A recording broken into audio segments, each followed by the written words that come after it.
സംശയം വളരെ കൂടിക്കൊണ്ടിരിക്കുന്നൊരു കാലഘട്ടമാണ് പല കാരണങ്ങൾ കൊണ്ട്. അത് ഈ സംശയമൊക്കെ മാറിക്കിട്ടണമെങ്കിൽ വ്യക്തിബന്ധങ്ങൾ ശക്തിപ്പെടണം. കുടുംബാംഗങ്ങൾ തമ്മിലുള്ള വ്യക്തിബന്ധം കൂടണം. അതിനിപ്പോൾ നമ്മുടെ നാട്ടിൽ പലപ്പോഴും ഭർത്താവ് കൊയിലാണ്ടിയിൽ, ഭാര്യ പെരുമ്പാവൂർ, അങ്ങനെ വന്നു കഴിയുമ്പോൾ അകലെയായിരിക്കും അവർ താമസിക്കുന്നത് തന്നെ, വല്ലപ്പോഴും ഒരുമിച്ച് കാണുള്ളൂ. അങ്ങനെ വരുമ്പോൾ സംശയങ്ങൾ കൂടും. പിന്നെ ഇതിപ്പോൾ ചെറിയ സംശയങ്ങളൊക്കെ ഉണ്ടാവും. ഉത്തരവാദിത്വം ഇപ്പോൾ ഫോണും കുന്തമൊക്കെ വന്നു, ഫോണിൽ ഇത് കിട്ടി, എന്നതാണ് ഫോണിൽ ആരാണ്ടിൻ്റെ പെണ്ണിൻ്റെ നമ്പർ കണ്ടു എന്നും പറഞ്ഞ് ബഹളം ഉണ്ടാക്കുന്ന പാർട്ടീസുണ്ട്. അങ്ങനെ സംശയം തോന്നാം. അത് ഏറ്റവും നല്ലത് ഒന്ന് എക്സ്പ്ലെയിൻ ചെയ്യാനും. ഈ സംശയം തന്നെ 2-3 തരത്തിൽ. ഒന്ന് സാധാ സംശയം, 2 നമുക്ക് കുറച്ചുകൂടെ കൂടി കഴിയുമ്പോൾ ഒരു വ്യക്തിബന്ധങ്ങളില്ലാത്തതിൻ്റെ സംശയം, 3ാമത്തെ തലം പറഞ്ഞു കഴിഞ്ഞാൽ സംശയ രോഗമെന്ന് പറയും. പാരനോയിയ എന്ന് പറയുന്ന മാനസിക രോഗമായിരിക്കും.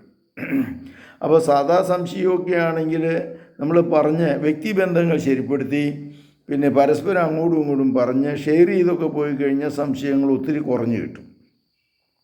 നമ്മൾ പലപ്പോഴും നമ്മുടെ ഫോണാണെങ്കിലും ഇതാണെങ്കിലും എന്നതാണെന്ന് അങ്ങോട്ടും ഇങ്ങോട്ടും ഷെയർ ചെയ്ത് കഴിഞ്ഞാൽ പ്രശ്നമൊന്നുമില്ല, ആർക്കും നോക്കാവുന്ന വിധത്തിൽ നമ്മൾ നെഗറ്റീവായിട്ടുള്ള തരത്തിൽ. ഒരു പരസ്പര വിശ്വാസം ഡെവലപ്പ് ചെയ്തെടുക്കണം. പരസ്പര വിശ്വാസം ഡെവലപ്പ് ചെയ്തെടുത്താലാണ് ഈ സംശയത്തിൽ നിന്ന് മോചനം കിട്ടുള്ളൂ. വേറൊരു തരത്തിൽ സംശയ രോഗമാണെങ്കിൽ നമ്മൾ ചിലപ്പോൾ രോഗമാണോ എന്ന് അറിയാനായിട്ട് ചില ലക്ഷണങ്ങളുണ്ട്. ഒന്ന്, ഭാര്യയെ സംശയം, അല്ലെങ്കിൽ ഭർത്താവിനെ സംശയം, ഭക്ഷണത്തിൽ വിഷമുണ്ടോ എന്ന സംശയം, കൂടോത്രം ചെയ്യുന്നു എന്നുള്ള സംശയം, ആരോ നോക്കണു എന്നുള്ള സംശയം. അങ്ങനെ പല വിധത്തിലുള്ള സംശയത്തിൻ്റെ പല ലക്ഷണങ്ങൾ ഒരുമിച്ച് വന്നു കഴിയുമ്പോൾ രാത്രി ഉറക്കക്കുറവ്, അങ്ങനെ വന്നു കഴിയുമ്പോൾ സംശയ രോഗമാണെന്ന് മനസ്സിലാക്കാം. ഈ സംശയ രോഗമുണ്ടെങ്കിൽ നമ്മൾ ചെയ്യേണ്ടത് അത് ഡയഗ്നൈസ് ചെയ്ത് കഴിഞ്ഞാൽ സാധാരണഗതിയിൽ ഒരു സൈക്യാട്രിസ്റ്റിനെ കണ്ട് അല്പം മരുന്നും കൂടെ കഴിച്ച്, ഈ സംശയ രോഗത്തിൻ്റെ മരുന്നും കൂടെ കഴിച്ചിട്ട് പിക്കപ്പ് ചെയ്യാനായിട്ട് ശ്രമിക്കണം സംശയ രോഗത്തിന്. അവരുടെ വ്യക്തിബന്ധങ്ങൾ ശരിപ്പെടുത്തേണ്ടി വരും. ഒരു ധ്യാനത്തിൽ അങ്ങനെ ഞാൻ പലപ്പോഴും ഒത്തിരി പേരെ രക്ഷപ്പെടുത്തിയിട്ടുണ്ട്. സംശയ രോഗമുള്ള വ്യക്തികൾ, നിത്യസംശയമുള്ള, അത് അവർ ഒരുമിച്ച് താമസിച്ച്, സാധാരണഗതിയിൽ ഇപ്പോൾ സ്നേഹ വീട്ടിൽ നമ്മൾ ഒരുമിച്ച് താമസിച്ച്, ഒരുമിച്ച് പ്രാർത്ഥിച്ച്, ഒരുമിച്ച് ഭക്ഷിച്ച്, ഒരുമിച്ച് ജോലി ചെയ്ത്, ഇങ്ങനെ വന്നു കഴിയുമ്പോൾ വ്യക്തിബന്ധങ്ങൾ കുറച്ചുകൂടെ ശക്തിപ്പെടും. പ്രത്യേകിച്ച് നമ്മുടെ വീടിൻ്റെ അന്തരീക്ഷത്തിൽ നിന്ന് മാറിക്കഴിഞ്ഞാൽ ഇങ്ങനെയൊക്കെ താമസിക്കുമ്പോൾ. മെഡിസിൻ കൊടുക്കേണ്ടതാണ്. 2 പേരെയും ബോധ്യപ്പെടുത്തി സൈക്യാട്രിസ്റ്റിൻ്റെ അടുത്ത് പറഞ്ഞു വിട്ട് അല്പം മെഡിസിനോടെ കൊടുക്കേണ്ടി വരും. അങ്ങനെ മരുന്നും കൂടെ കൊടുത്തു കഴിഞ്ഞാൽ മാറ്റിയെടുക്കാൻ സാധിക്കും. അത് കഴിഞ്ഞിട്ട് വർക്കൗട്ട് ചെയ്യണം. ഇവരുടെ മാനസിക പ്രശ്നങ്ങൾ, ലൈംഗിക പ്രശ്നങ്ങൾ,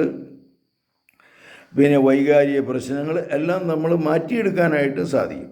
അപ്പോൾ ഇങ്ങനെയുള്ള വ്യക്തികളെ നമുക്ക് സഹായിക്കാൻ ശ്രമിക്കാം. ഇപ്പോൾ സംശയത്തിൽ അത് ഉണ്ടാകുമ്പോൾ തന്നെ അത് പരിഹരിക്കാനായിട്ട് ശ്രമിക്കണം. അല്ലെങ്കിൽ ആരുടെയെങ്കിലും സഹായത്തോടുകൂടി പരിഹരിക്കാൻ ശ്രമിക്കുക, അല്ലെങ്കിൽ മരുന്നിൻ്റെ സഹായത്തോടെ മാറ്റിയെടുക്കാനായിട്ട് സാധിക്കണം. അല്ലെങ്കിൽ അത് ക്രോണിക്കായിട്ടുള്ള വലിയ രോഗത്തിലേക്ക് വരും. കർത്താവ് ഈ മക്കളെ അനുഗ്രഹിക്കണമേ, സംശയ രോഗത്തിൽ നിന്ന് ഇവരെ മോചിപ്പിക്കണമേ. കർത്താവ് ഈ വീഡിയോ കാണുന്ന ആരെങ്കിലും മക്കളിൽ സംശയത്തിനകത്ത് നിഴലിൽ ജീവിക്കുന്നവരുണ്ടെങ്കിൽ അവരെ അനുഗ്രഹിക്കണമേ. അവരെ അതിൽ നിന്ന് മാറ്റി പുതിയ ജീവിതത്തിലേക്ക്, സ്നേഹത്തിലേക്കും സന്തോഷത്തിലേക്കും ഇവരെ നയിക്കണമേ. നമ്മുടെ കർത്താവായ യേശു മിശിഹായുടെ കൃപയും പിതാവായ ദൈവത്തിൻ്റെ സ്നേഹവും പരിശുദ്ധാത്മാവിൻ്റെ സംസർഗവും നിങ്ങളോടുകൂടെ ഉണ്ടായിരിക്കട്ടെ, ഇപ്പോഴും എപ്പോഴും എന്നേക്കും. ആമേൻ. യേശു മിശിഹായ്ക്കും സ്തുതിയായിരിക്കട്ടെ.